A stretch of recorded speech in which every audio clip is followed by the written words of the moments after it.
Yo, what is up, everybody? And, welcome to another episode of Off the Dome with your boy P90. Today, we will be talking about some movies that I watched. So, here's my Letterboxd. And we're not going to go through the whole month, but we're going to go through some of the standout ones of movies that I watched. And, hold on. Let me gotta get a little comfortable. Remember, I don't touch the floor in this chair. I'd use my pink chair, but my cat fucked it up. But anyway, let's talk about these movies. If you guys have watched anything recently, let me know. Tell me what you watched. If you see any of the movies that we talk about today, please leave comments. I genuinely love hearing about what other people think of these movies. I say that, yet I don't scroll through the Letterboxd reviews. I do sometimes, but not enough. I should. I don't know, I like conversation more than just reading reviews. Anyway, let's get to it. So, first we'll start with Death of a Unicorn, which I watched yesterday. And this movie has Jenna Ortega in it and Paul Rudd. I'm not good with my actors, okay? So I don't really know people's name 90% of the time, but I love Jenna Ortega, and I only know Paul Rudd because I actually liked Ant-Man. I know that's like horrible for someone who watches as much movies as me, but I'm just bad with like people that aren't my friend. So yeah, let's see. Death of a Unicorn, right? I don't like that movie for the most part, but I did give it a heart. It's like, it's one of those movies where there's a lot of things I don't like about it, but there's enough redeeming qualities to make me watch it again. I'm gonna buy it on DVD when I get the chance. If it releases on DVD, it should. Hopefully, it's A24 production, so I would assume that it's gonna get a physical release. They seem to respect the physical. All right. There's unicorns in this movie. There's death in this movie for sure, and it's not just a unicorn that dies.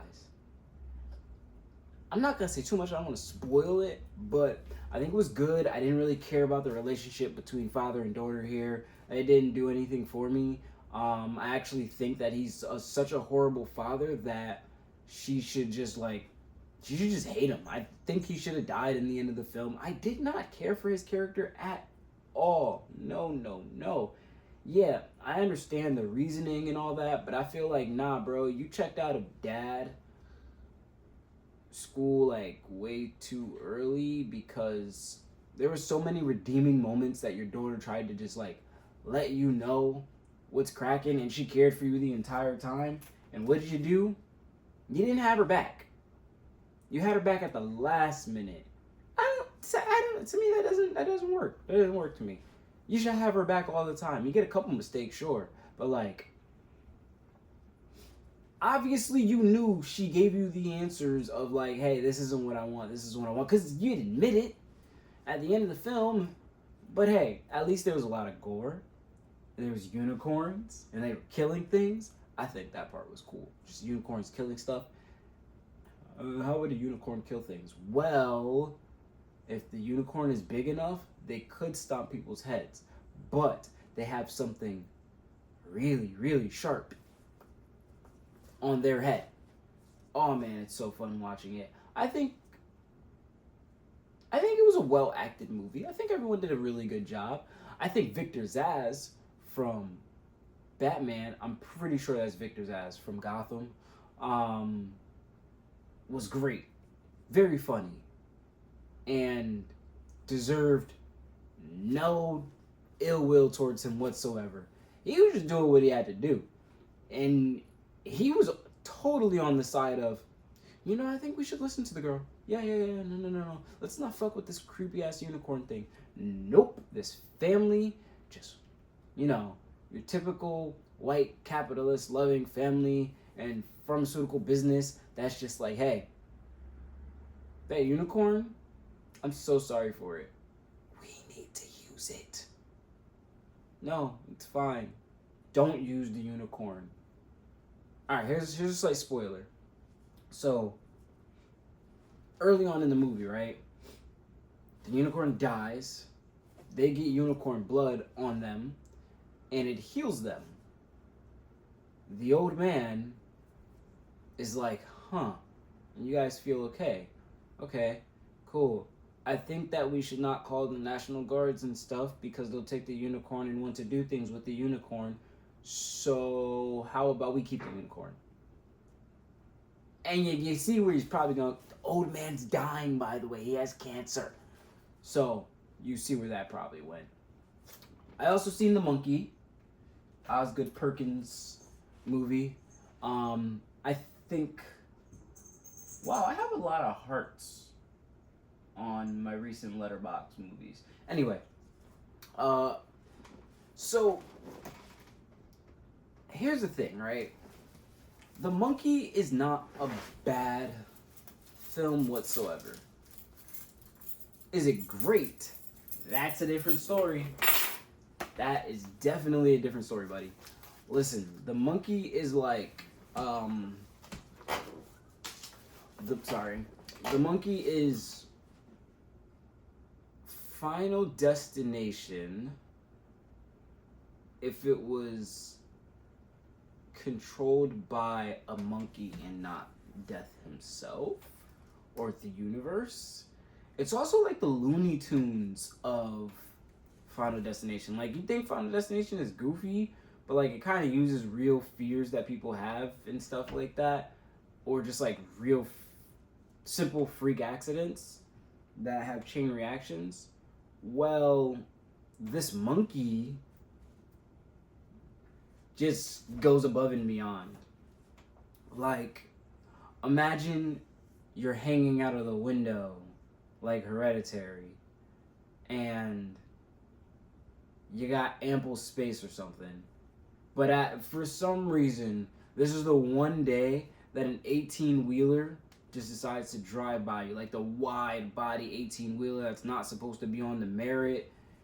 And if you know what the Merritt is, if you're from Connecticut, or if any of the other people have Merritts. But anyway, it's not supposed to be on the Merritt, but it's driving on the Merritt. It's tight on there. Oh my gosh, what's this doing here? You don't notice it, and your head's gone.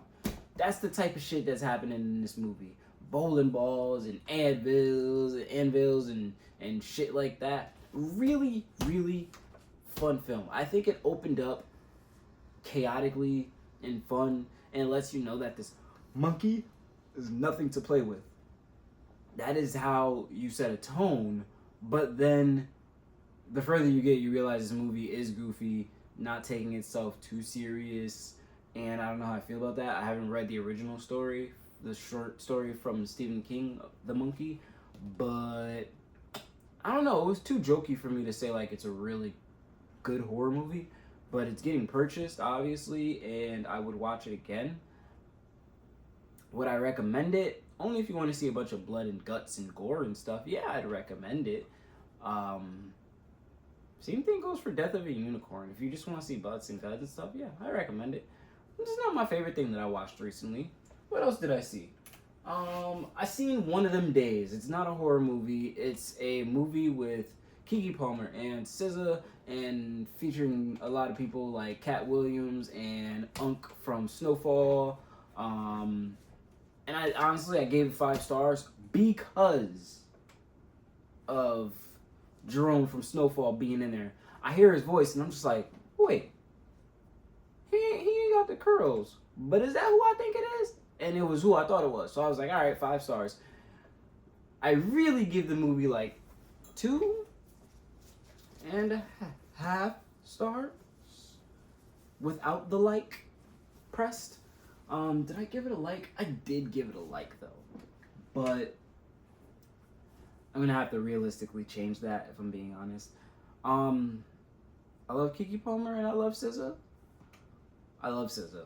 Okay, I'm pretty sure I like Keke Palmer quite a bit, but I didn't like that film too much. It was funny. Then there was times where it wasn't funny, and it has nothing to do with like me not getting it, because I got it all. Every single joke in there, I could totally understand / relate to, or I've been there-ish. I just think that some of it just wasn't executed it well.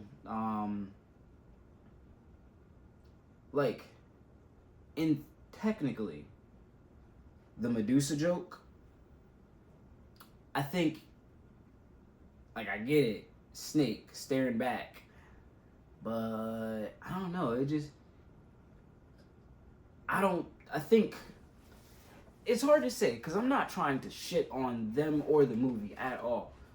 I think they did a good job. I think they should get another film, and, like, they could do, like, they could be Female Friday. Like, that would be fire.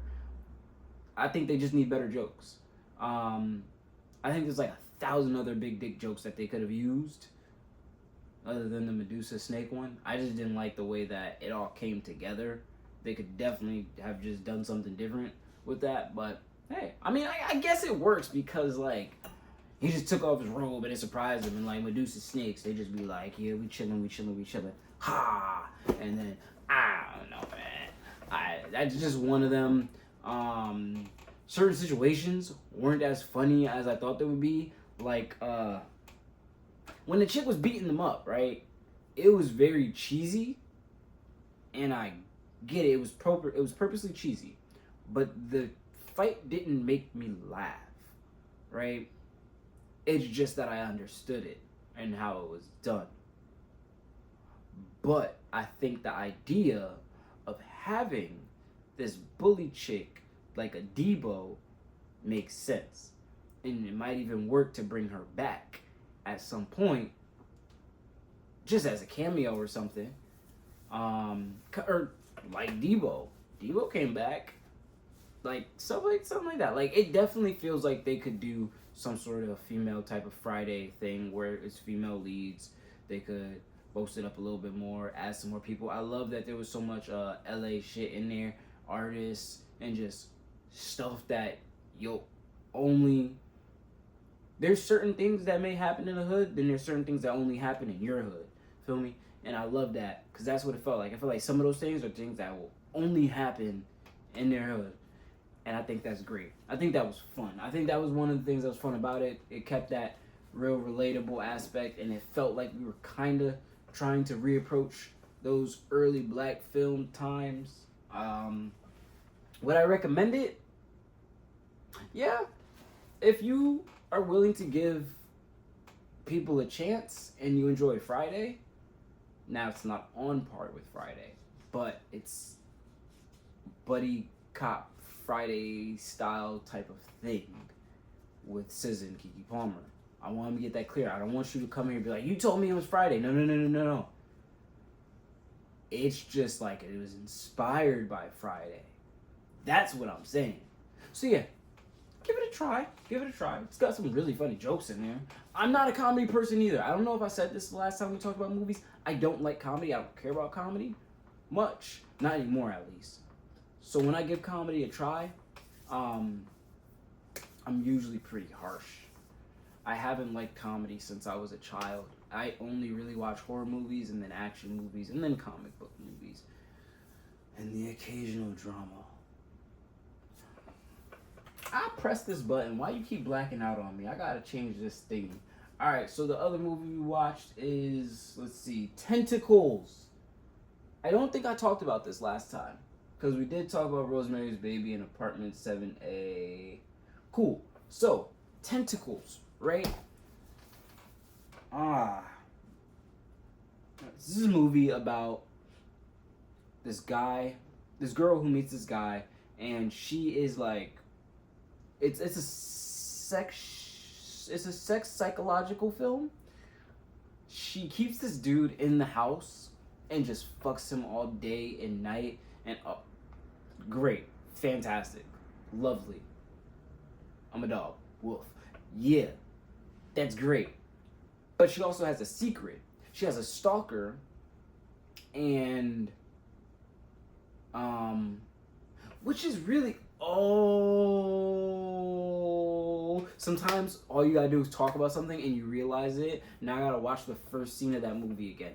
Alright, so anyway, this girl, she has a stalker, and this stalker is like trying to ruin her current love relationship and whatnot and scare the fuck out of her. And it's working. It's working quite a bit. She's getting freaked out. But also the new guy that she's talking to, well, he's getting sick all of a sudden. His white blood cells are like dying, but he's not. He has no diseases whatsoever. And it's like someone he's being next to is making him sick.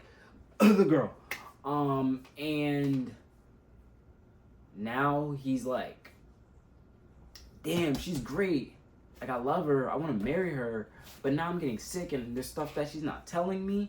See, listen, I'm dying. I'm just going to keep risking it, all right? We just going to keep getting this shit cracking. Until I see her in the bathtub and it's just black ink. That scene, I was just like, yo, what's wrong with this girl? Why didn't she answer? And then she tried to gaslight him. I don't even believe in the word gaslighting, but she tried to gaslight him. Wow. There's a secret about this woman. I think you guys should watch this movie because it is fun. And then it's just like, I mean, yeah, it's an obvious secret, right?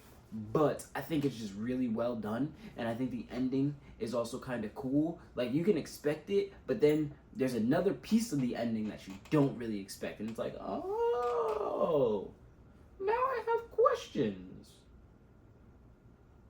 If you could live anywhere at all, where would you go? I'd want to live in the ocean. That's a really weird place to want to live. The ocean's scary. That was a quote from the movie. All right, let's see what else we got. The Gift. Oh, yes, The Gift. It came out in 2000. I decided to like go back and watch movies that I purchased on Apple because they always have some things on sale. So we'll do The Gift, and then I'll do one more movie that I recently watched, and maybe I'll do another part of this later this week. Anyway, The Gift is a movie about a woman who is technically, she's like a fortune teller. She's got some psychic type abilities, medium-esque. She can communicate with the dead. She can see when someone might die or is going to die. She seems not to be wrong. And she sees when this woman's gonna die, doesn't say anything about it, tells him it's gonna be a fantastic marriage, and this woman ends up passing away. Is that a spoiler? Kind of a little bit, but I didn't tell you who and when, so you can watch the movie and be okay. Now, it turns into a murder mystery type of film with the focal point being this crazy witch lady who is trying to tell us that she saw the dead woman in a vision and people not believing her, and her trying to figure out if she's going to catch this right person or not. So it's really just focused on this woman with abilities, right? And they're just trying to find the killer of who killed this woman. Now, what makes this movie good is the acting. Keanu Reeves is in there, and Keanu Reeves said something. I can't remember what he said. Let me hold on.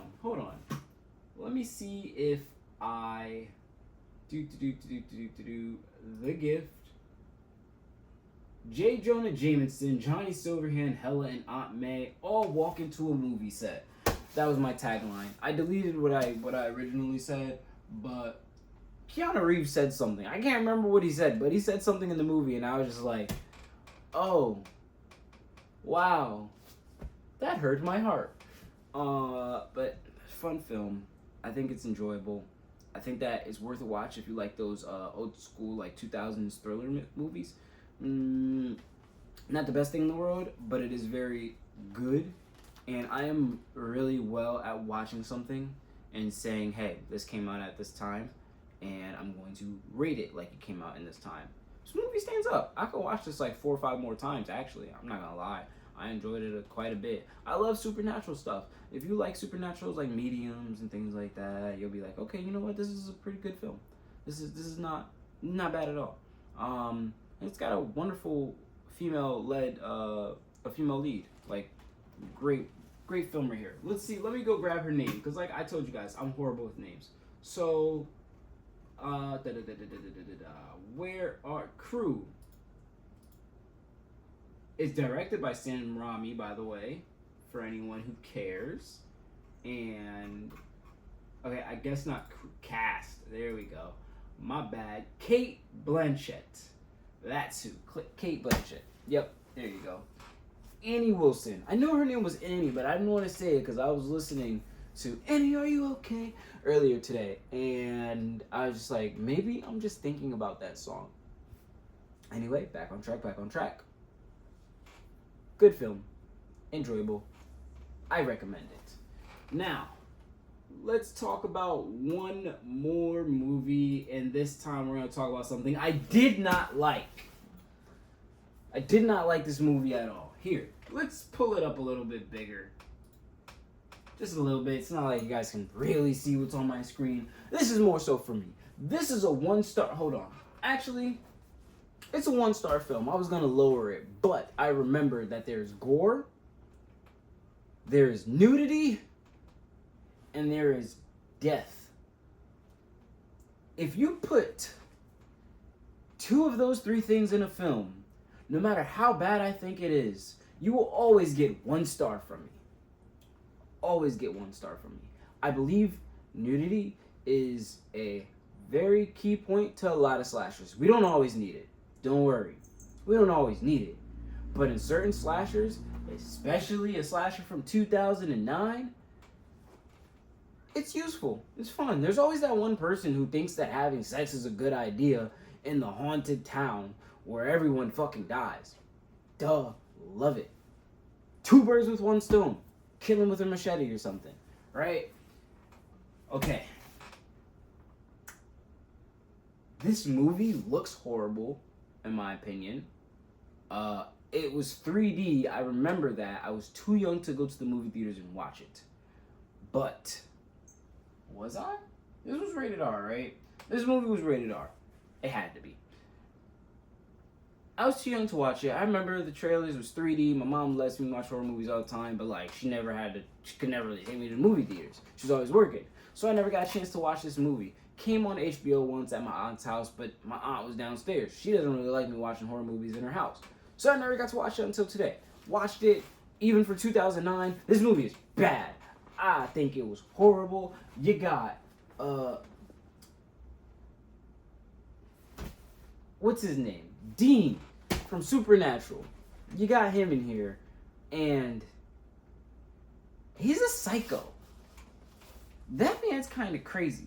Now, I think the twist of the film is like one of the other redeeming story qualities.